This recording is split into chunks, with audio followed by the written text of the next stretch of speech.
Good morning all of you. I hope you all are good at your home. जैसा कि आप सभी जानते हैं कि मैं क्लास 7th का चैप्टर 2 पढ़ा रही थी, जिस चैप्टर का नाम है न्यूट्रिशन एनिमल।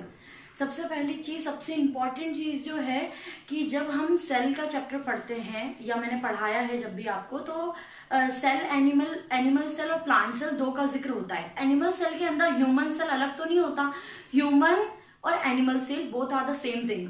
तो उसी प्रकार से न्यूट्रिशन एनिमल की जहां हम बात कर रहे हैं, वहां हम हमारे ह्यूमन शरीर के अंदर न्यूट्रिशन किस प्रकार से होता है वो पूरा स्ट्रक्चर वाइज समझेंगे। तो आपको याद होगा कि मैंने जो पढ़ाया था वो था इंजेशन और डाइजेशन, दोनों का मैंने बेस कंप्लीट करवाया था, थोड़ा सा समझाया था। लेकिन अब मैं थ्रू द डायग्राम आपको क्लियर करूंगी कि हमारा इंजेशन से लेके इजेशन तक, यानी इंजेशन से लेके खाने से लेकर, खाना एक्सटर्नल एनवायरनमेंट से लेने से लेकर इजेशन तक का पूरा प्रोसेस थ्रू द डायग्राम आपको समझाऊंगी। और सबसे इंपॉर्टेंट चीज आपको ये समझना है इस चैप्टर के अंदर कि आप जो इस वक्त चैप्टर पढ़ रहे हैं, जिसमें मैं पूरा डाइजेस्टिव सिस्टम समझाने वाली हूँ ह्यूमन बीइंग का, वो आपके बड़ी बड़ी क्लासेस में बहुत काम आएगा। 9th में भी काम आएगा, 10th में भी काम आएगा, इवन 11th में भी ये सेम कॉन्सेप्ट को समझाया जाता है। तो अगर आपने अभी इस चैप्टर को अच्छी तरीके से समझ लिया तो आपको अपनी सीनियर क्लास में कोई दिक्कत नहीं होगी। इसमें पूरा प्रोसेस है ह्यूमन बीइंग का। सबसे पहले हम बात करते हैं, मैंने आप सभी को याद होगा मैंने इंजेशन का मतलब क्या समझाया था कि एक्सटर्नल एनवायरनमेंट से फूड को अंदर की ओर लेना, दैट्स कॉल्ड इंजेशन, और उसको सिंपलर फॉर्म में कन्वर्ट कर देना, यानी उसको छोटे टुकड़ों में काट देना, दैट्स कॉल्ड डाइजेशन। हमने इतना समझा था। अभी हम इंजेशन जो हम, यानी कि बाहर से जो हम फूड अंदर लेते हैं, सॉलिड मॉलिक्यूल्स को जो हम अंदर से बाहर से अंदर की ओर लेते हैं, उसमें क्या चीज मदद करती है? उसको काटने में कौन मदद करता है? तित। और तित का क्या क्या फंक्शन होता है? बेसिकली आपने ये 6th, 5th, 4th क्लासेस में पढ़ा होगा, बट एक बार रिपीट कर लेते हैं हम। ये मैंने एक तित का स्ट्रक्चर बनाया है। सबसे पहले आपको ध्यान ये रखना है, जो तित का स्ट्रक्चर है ये ऊपरी तित का स्ट्रक्चर है, मतलब ऊपर का, ये वाले ऊपर की ओर तित का स्ट्रक्चर है। यही सेम स्ट्रक्चर आपको नीचे की ओर भी समझते हुए चलना है। तो स्टार्ट करते हैं कि हमारे ऊपरी जो आगे के 4 दांत आपको दिख रहे हैं, उसको इंसीजर तित कहा जाता है। आगे के 4 दांत है, उनको इंसीजर तित कहा जाता है। तो ये जो 4 आपको इंसीजर तित दिखाई दे रहे हैं, ये इंसीजर तित काम क्या करते हैं? सबसे पहले ये 4 ऊपर रहते हैं और 4 नीचे, यानी अपर जो में और लोअर जो में 4 होते हैं, यानी कि टोटल नंबरिंग ऑफ इंसीजर तित जो होती है वो होती है 8। टोटल नंबर ऑफ इंसीजर तित कितने होते हैं? 8। और इनका काम क्या होता है? कटिंग का काम करते हैं। जैसे हमें कोई बाइट कट करना होता है तो हम आगे वाले दांतों का इस्तेमाल करते हैं। उसके बाद होते हैं बगल में, इनके जस्ट बगल में कैनाइन तित होते हैं। 2 कैनाइन तित ऊपर की ओर, 2 कैनाइन तित नीचे की ओर। ऊपर की भी इंसीजर है, नीचे भी इंसीजर है। वैसे ही ऊपर भी कैनाइन तित है इंसीजर के जस्ट बगल में, वैसे ही नीचे वाले दांतों में, या नीचे वाले जो दांत है उनमें भी इंसीजर तित के जस्ट बगल में कैनाइन तित होते हैं। तो टोटल नंबर ऑफ कैनाइन तित होते हैं 4। आई होप आपको समझ में आया होगा। ऊपर में जो कैनाइन तित है 4 ऊपर 4 नीचे, उसी के जस्ट बगल में एक लेफ्ट साइड और एक राइट साइड, फिर नीचे भी एक लेफ्ट और एक राइट, दोनों ही तरफ से इस तरीके से 4 कैनाइन तित होते हैं। नेक्स्ट है आपका, और हाँ, कैनाइन तित का काम क्या होता है? कैनाइन तित बेसिकली क्रश करने का काम करता है, या फाड़ने का काम करता है, चीरने का काम करता है। जैसे टीयरिंग का काम करता है। जैसे आपको कोई चॉकलेट फाड़नी होती है तो आप आगे वाले दांत से तो कट नहीं करते हैं, आप थोड़ा सा दांत के जस्ट बगल में लेकर जाते हैं, फिर चॉकलेट की रैपर को फाड़ते हैं। उसी तरीके से अगर आपको गन्ने खाने हैं तो गन्ने भी आप किस तरीके से अपने दांतों के कैनाइन तित की जस्ट बगल में लेकर जाते हैं और फिर उसको तोड़ते हैं या फाड़ते हैं। तो कैनाइन तित क्या काम कर रहा है आपका? कैनाइन तित काम करता है, बेसिकली कैनाइन तित क्या काम करता है कि टीयरिंग का काम करता है, चीरने फाड़ने का काम करता है। उसके जस्ट बगल में आते हैं हम प्रीमोलर तित, इनको कहा जाता है प्रीमोलर तित। प्रीमोलर तित कैनाइन के जस्ट बगल में, 2 लेफ्ट साइड में, 2 राइट साइड में, 4 हो गए ऊपर वाले पार्ट में, फिर नीचे 2 लेफ्ट में और 2 राइट में। इस तरीके से 8 प्रीमोलर तित होते हैं। टोटल 8 प्रीमोलर तित होते हैं। ध्यान से समझना है आपको। ऊपर कैनाइन्स के इधर बगल में प्रीमोलर, लेफ्ट में प्रीमोलर, राइट में प्रीमोलर। ऊपर वाले जॉ की बात हो गई। नीचे वाले जॉ में, नीचे वाले जबड़ों में भी लेफ्ट और राइट में होते हैं। इस तरीके से 8 टोटल क्या प्रीमोलर टिथ होते हैं। प्रीमोलर टिथ का काम क्या होता है, वो ग्राइंडिंग का काम करते हैं। जैसे कि जब हम खाना खाते हैं तो खाना खाने के बाद होता क्या है कि हम खाने को चबाना शुरू करते हैं। तो क्या हम सिर्फ आगे वाले दांतों से खाने को चबाते हैं, उसको पूरी तरीके से ग्राइंड करने का काम जो है आप अंदर दांतों के यानी कि आपके प्रीमोलर दांत चबाने का यानी कि उसको अच्छे तरीके से क्रश करने का या फिर ग्राइंड करने का काम करता है। मोलर भी सेम वही काम करता है, लेकिन इनके नंबर ऑफ मोलर टिथ की जो क्वांटिटी है वो ज्यादा होती है। जैसे कि मोलर टिथ कितना होता है, 12 होता है। 12 कैसे होता है, तीन लेफ्ट साइड 3 राइट साइड। वैसे ही नीचे की ओर भी, जैसे ऊपर की बात कर रही हूं अभी तो मैं, नीचे की जो दांत का अपना जॉ है उसके अंदर भी 3 लेफ्ट और 3 राइट। इस तरीके से टोटल जो होते हैं 12 मोलर टिथ होते हैं और ये भी ग्राइंडिंग का काम करते हैं। आपके खाने को क्या करते हैं, पूरी तरीके से पीसने का काम करते हैं। आई होप आपको कैनाइन टिथ क्लियर हो चुका होगा। अब हम माउथ का इंजेक्शन के टॉपिक में हम एक एक पार्ट को अगर समझ रहे हैं तो इंजेक्शन के अंदर जैसे हम खाना खाते हैं सिर्फ दांतों का ही काम तो नहीं होता है, हमारी जुबान जो आपकी टंग होती है उसका भी उतना ही महत्वपूर्ण काम होता है। उसका काम क्या होता है, जैसे कि आपको एक टंग का स्ट्रक्चर दिख रहा है। टंग बेसिकली 2 बहुत इंपॉर्टेंट काम करते हैं। एक तो वो आपके खाने के स्वाद को बताते हैं और दूसरा वो हमारे बोलने में मदद करते हैं। तो यहाँ पे ज्यादा टॉपिक ना लेते हुए बहुत ही छोटा सा मैंने लिया है।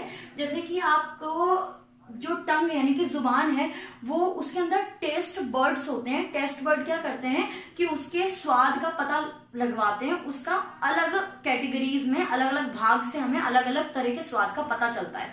जैसे कि सबसे आगे जब जुबान का जस्ट ये जो सबसे आगे वाला भाग होता है उससे आपको स्वीट के टेस्ट का पता चलता है।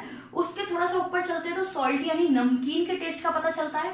फिर आपके कॉर्नर के अंदर सॉर यानी कि खट्टे के टेस्ट का पता चलता है। और सबसे ऊपर यानी कि अंदर की ओर थोड़ा सा जाएं, जुबान के जस्ट कॉर्नर वाले पोर्शन में जाएं तो यानी कि कड़वे के स्वाद का पता चलता है। तो ये टेस्ट बर्ड होते हैं जो कि आपके स्वीट, सॉल्टी, सॉर, बिटर इन सारे स्वादों का पता लगवाने के लिए, स्वाद कैसा है किसी चीज का उसका पता लगाने के लिए ये टेस्ट बर्ड हमारे काम आते हैं जो कि टंग में मौजूद होते हैं और ये हमें बोलने में मदद करता है। और सबसे इंपॉर्टेंट काम, टंग के अंदर सलाइवरी ग्लैंड होता है जो कि सलाइवा सिक्रेट करता है मतलब सलाइवा को देता है और उस सलाइवा के द्वारा ही हमारा खाना जो है वो सॉफ्ट बन पाता है, जो भी आप खाना अंदर खाते हैं। अब हम नेक्स्ट कंटेंट में डाइजेस्टिव सिस्टम को और अच्छे से पढ़ेंगे।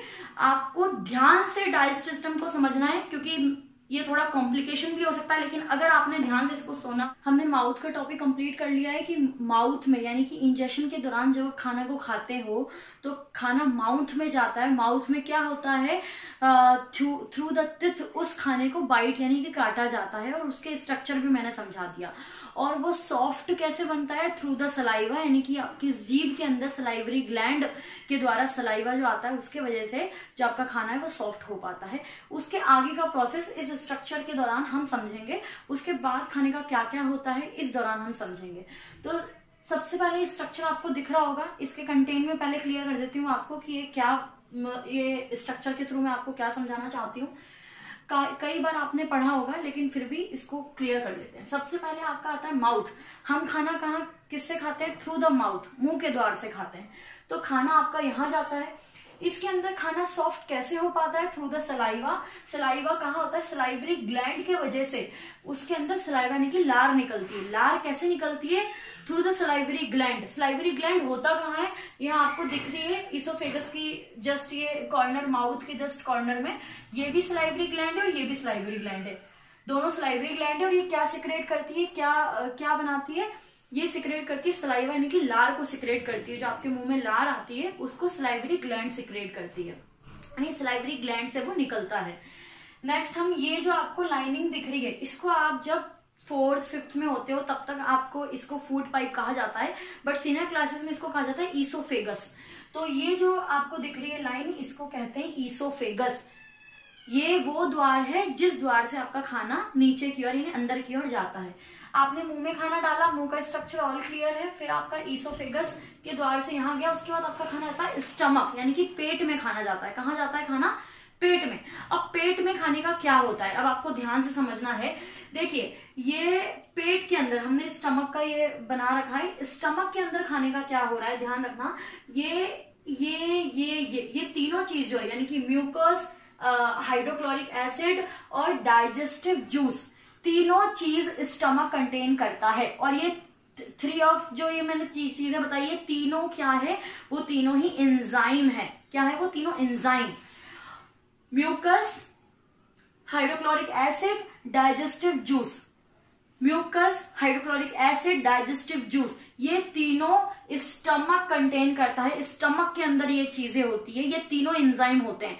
अब ये एंजाइम काम क्या करते हैं, क्या क्रिया करते हैं एंजाइम, तो ध्यान समझना है कि जब आपका खाना पेट में जाता है यानी कि स्टमक में जाता है, तो स्टमक सबसे पहले आपका जैसे carbon dioxide carbohydrate, fat, vitamin और प्रोटीन, ये सब अपना अलग अलग इन्वायरमेंट मांगते हैं, अलग अलग इन्वायरमेंट से ही ये डाइजेस्ट हो पाता है। तो सबसे पहले क्या होता है, आपके पेट में हाइड्रोक्लोरिक एसिड क्या काम करता है, हाइड्रोक्लोरिक एसिड और डाइजेस्टिव जूस दोनों ही उसके इन्वायरमेंट यानी कि स्टमक, पेट का जो वातावरण है, पेट का इन्वायरमेंट को क्या कर देते हैं, एसिडिक बना देते हैं, यानी कि खट्टा जिसको कहा जाता है, एसिडिक इन्वायरमेंट बना देते हैं। और वो एसिडिक इन्वायरमेंट काम क्या करता है, एसिडिक इन्वायरमेंट सबसे पहले उस पेट के पूरे वातावरण को एसिडिक यानी कि खट्टा, अम्लीय बना देता है। उसके बाद वो बैक्टीरिया या जर्म्स वगैरह होता है उसको आसानी से मार देता है। लेकिन आपका स्टमक इस चीज को कैपेबल नहीं है होल्ड करने के लिए इतना। क्या आप तेजाब पी सकते हो और आप स्वस्थ रह सकते हो? नहीं, वो आपके लिए जहर है। तो एसिडिक यानी अम्लीय जो है आपके पेट के लिए जहर होता है। उसके लिए आपके पेट में ऐसी क्या चीज होती है जो आपके पेट की रक्षा करती है, यानी स्टमक की सुरक्षा करती है, वो होती है म्यूकस। म्यूकस भी स्टमक के अंदर ही होता है। म्यूकस बेसिकली काम क्या करता है, म्यूकस करता है प्रोटेक्शन का काम करता है। किस चीज से प्रोटेक्शन करता है, आपके स्टमक का हाइड्रोक्लोरिक एसिड और डाइजेस्टिव जूस का जो एसिडिक एनवायरनमेंट होता है उससे आपको म्यूकस प्रोटेक्ट करता है, म्यूकस प्रोटेक्ट करता है। क्योंकि देखिए आपके खाना अंदर गया है और आपका वातावरण कैसा है, हाइड्रोक्लोरिक एसिड की वजह से वातावरण अम्लीय है, अम्लीय है। अम्लीय को मेंटेन करने के लिए, अम्लीय व्यवस्था को मेंटेन करने के लिए स्टमक के अंदर म्यूकस भी होता है। और म्यूकस काम क्या करता है, म्यूकस आपके इन्वायरमेंट को, स्टमक को उस हाइड्रोक्लोरिक एसिड के इन्वायरमेंट से प्रोटेक्शन करता है। उस लिनिंग जो होती है, आपकी कवरिंग जो होती है स्टमक की, उसकी प्रोटेक्शन करता है कि आपके स्टमक सुरक्षित रहे। तो स्टमक में ये तीनों चीजें होती है, ध्यान रखना है। Mucus, hydrochloric acid, digestive juice. D का मतलब डाइजेस्टिव है, जगह नहीं थी तो मैंने लिख दिया डाइजेस्टिव जूस। और हाइड्रोक्लोरिक एसिड क्या काम करता है, एसिडिक बनाता है, वातावरण को एसिडिक यानी अम्लीय बनाता है। और दूसरी चीज वो हार्मफुल बैक्टीरिया को मारता है, हार्मफुल बैक्टीरिया को मारता है।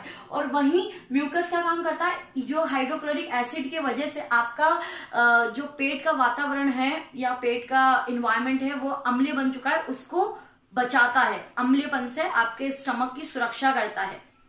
आई होप ये आपको क्लियर हो चुका होगा।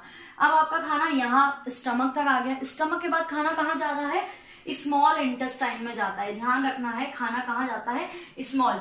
ये यहाँ पे जो आपको दिख रहा है, सॉरी मैं लिखना भूल गई, इसको कहा जाएगा स्मॉल इंटेस्टाइन, स्मॉल इंटेस्टाइन कहा जाएगा। और ये जो आपको दिख रहा है ये लार्ज इंटेस्टाइन ऑलरेडी लिखा है मैंने। अंदर की जो कॉइल लाइक स्ट्रक्चर होती है, ये कॉइलिंग जो आपको नजर आ रही है, इसको कहा जाता है स्मॉल इंटेस्टाइन।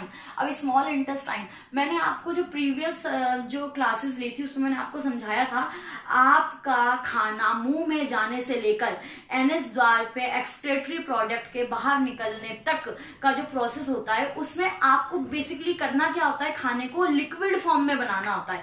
अब लिक्विड फॉर्म में ये नहीं कि आपने खाना खाया और उसको चबाया और वो खाना लिक्विड फॉर्म बन गया, नहीं। लिक्विड फॉर्म एंजाइम बनाते हैं। पहले हमने 3 एंजाइम यहाँ पर देख लिए स्टमक के अंदर। 3 एंजाइम कौन से देखे, हाइड्रोक्लोरिक एसिड, म्यूकस, गैस्ट्रिक यानी कि डाइजेस्टिव एंजाइम, ठीक है। ये तीनों स्टमक में होते हैं। अब स्टमक के बाद आपका खाना जाता है स्मॉल इंटेस्टाइन में। स्मॉल इंटेस्टाइन में खाने का क्या होता है हम देखते हैं। और एंजाइम इनको छोटे यानी एंजाइम ही लिक्विड फ्लूइड बनाने में, लिक्विड बनाने में सहायता करता है। तो स्मॉल इंटेस्टाइन के अंदर आते हैं। स्मॉल इंटेस्टाइन, सबसे पहले ध्यान ये रखना है आपका पेट का यानी कि डाइजेस्टिव सिस्टम का जितना भी पार्ट है, अगर उसमें से आपसे कभी भी कोई पूछे कि लॉन्गेस्ट पार्ट कौन सा होता है, तो आपको ध्यान रखना है आपके डाइजेस्टिव सिस्टम का लॉन्गेस्ट पार्ट होता है स्मॉल इंटेस्टाइन।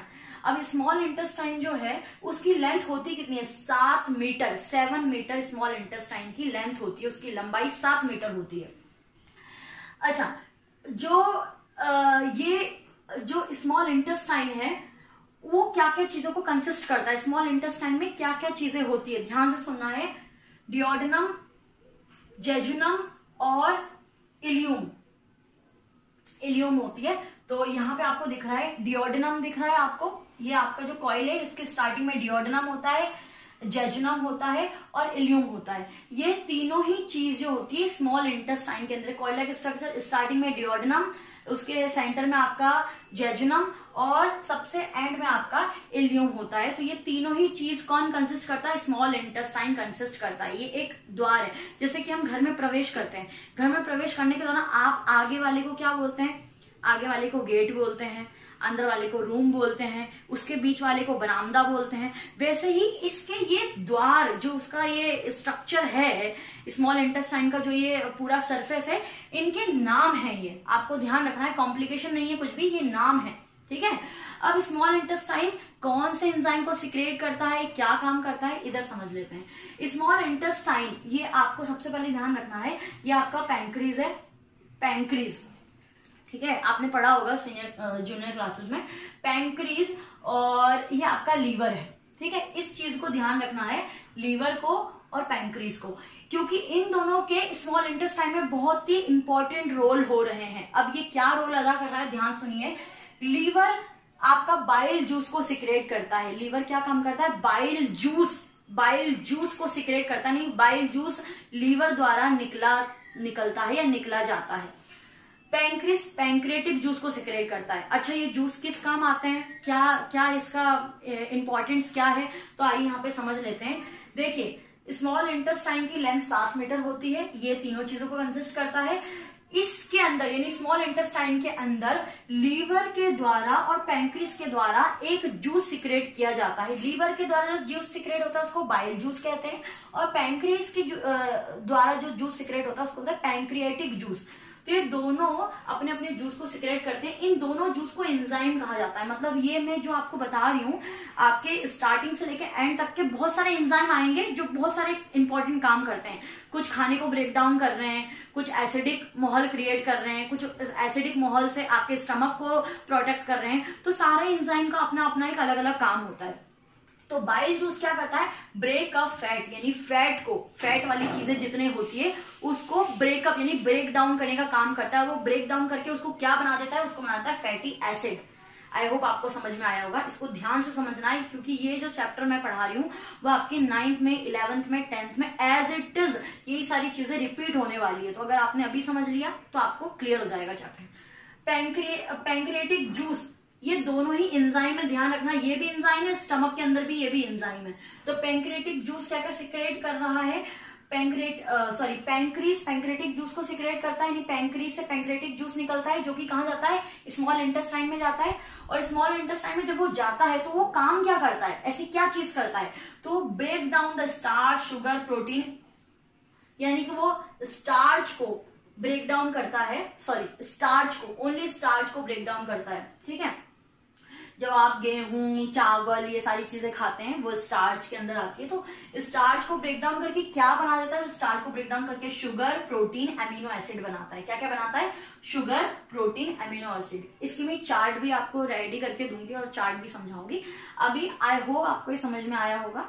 हमने देख लिया कि स्मॉल इंटेस्टाइन में जैसे ही एंटर करता है आपका फूड जो है वो एंटर करता है स्टमक से आने के बाद, तो डियोडेनम में जब वो जाता है, यानी कि स्टार्टिंग के स्मॉल इंटेस्टाइन में जब वो पहुंचता है तब लीवर जो है अपना बाइल जूस को सिक्रेट करता है। उसी दौरान पैंक्रीज जो है पैंक्रेटिक जूस को सिक्रेट करता है। जब ये दोनों जूस अपने सिक्रेट करते हैं तो दोनों ही विभिन्न प्रकार के कार्य करते हैं। जैसे कि आपको बताया कि बाइल जूस क्या कर रहा है, फैटी एसिड बना रहा है आपको, फैट को, और स्टार्च को, पैंक्रीज स्टार्च को शुगर, प्रोटीन अमीनो एसिड में बनाता है। उसके बाद आपका खाना कहाँ जाता है, जियोजेनम में और इलियम में, ये दोनों जगह, यानी कि नीचे की ओर आपका खाना जब बढ़ता है, नीचे की ओर खाना बढ़ने के दौरान आप सपोज कीजिए ये आपकी क्या है, ये आपकी स्मॉल इंटेस्टाइन की, ये मैंने एक ले ली, अगर उसकी नलिका जो है वो स्मॉल इंटेस्टाइन, इनके अंदर एक छोटा छोटा इस तरीके का विलीज पाए जाते हैं। इसके अंदर ये जो स्मॉल इंटेस्टाइन का स्ट्रक्चर आपको नजर में आ रहा है, इसके अंदर विलीज होते हैं, विलीज, इनको विलीज कहा जाता है, कुछ इस प्रकार के होते हैं। विलीज क्या करता है, सरफेस ऑफ स्मॉल इंटेस्टाइन का बढ़ा देता है, सरफेस ऑफ स्मॉल इंटेस्टाइन बढ़ जाती है, मतलब विलीज की वजह से स्मॉल इंटेस्टाइन ऑब्जर्प्शन क्षमता अधिक हो जाती है और उसका सरफेस थोड़ा सा इंक्रीज हो जाता है, यानी कि बढ़ जाता है। ये विलीज जो नजर आ रही है, ये विलीज सरफेस एरिया को बढ़ा देता है। इन्हीं विलीज के अंदर कैपिलरीज होती है, कैपिलरीज आई होप आपको क्लियर होगा, जो आपकी नलिकाएं होती है, जो ब्लड वेसल्स होते हैं, जो वो शाखाओं की तरफ बहुत ज्यादा विखंडित हो जाती है, बहुत ज्यादा फैल जाती है, अधिक इस तरीके से आगे आगे आगे आगे फैलती जाती है, तो इनको कैपिलरीज का नाम दिया जाता है।